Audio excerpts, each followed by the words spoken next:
Assalamu alaikum wa rahmatullahi wa barakatuhu.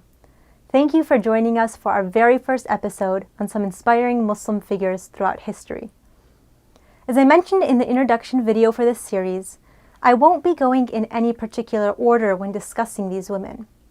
But I decided to start off with a few examples from the life of the Prophet ﷺ, because many of these figures ultimately set the stage for centuries to come.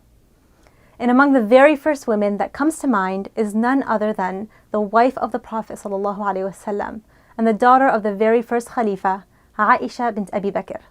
There's a lot of historical information available on Aisha radiallahu anha, and even more we can talk about. But I want to particularly focus on two of her personal aspects: her scholarship and her confidence. It was narrated, for example, that if Aisha radiallahu anha ever heard of something she didn't already know, she would look into the matter until she was sure she knew it. The thought of not knowing a fact related to this religion was just not an option for her. So she would search for the truth and ensure that it was known by all. Personally, I love reading about the way Aisha radiallahu anha would stand up against falsehood.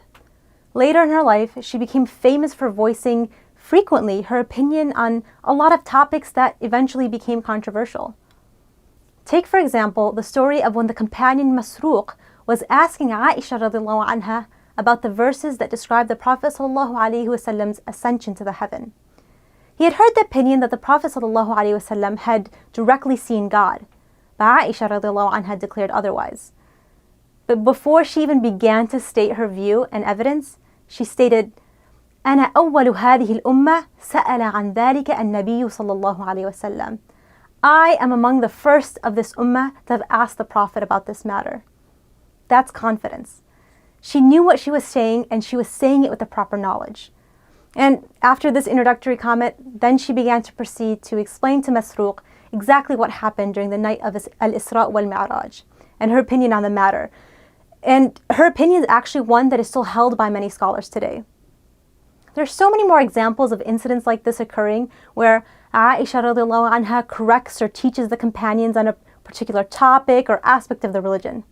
In fact, so much so that Badr ad-Din al-Zarakhsi went as far as compiling an entire book that collected the number of incidents in which Aisha radiallahu anha corrected various companions.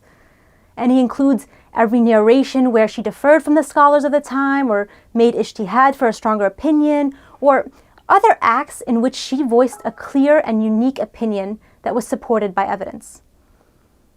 Because of the authority she held as the wife of the Prophet ﷺ and as a scholar and a muhadditha in her own right, companions also turned to Aisha radiallahu anha in order to confirm the authenticity of prophetic hadith. It is narrated in Sahih Muslim that once the companion Dawood ibn Amr was sitting along with Khabbab bin Abdullah ibn Umar. And amidst their conversation, Ibn Amr turns to Ibn Umar and mentions something that Abu Huraira, the famous companion, had heard on behalf of the Prophet ﷺ. But before even reacting to that statement, Ibn Umar turns to Khabbab and tells him to go to Aisha radiallahu anha to confirm what Abu Huraira had heard.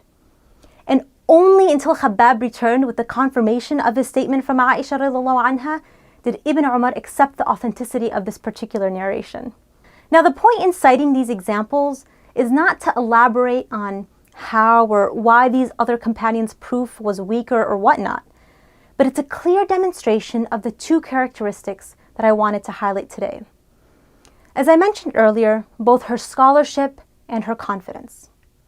She knew the facts in and out, and besides the fact that she narrated over 2,000 hadith, she was very much involved as a scholar in various other fields, including law and theology. And what I really love and admire about this woman, radiallahu anha, is that if she didn't know something, she would look into it and make sure she knew it. And once she knew it, she made sure that the truth was upheld from that piece of information. And no person or man or leader or whoever could stand in her way if she knew she had the evidence on her side.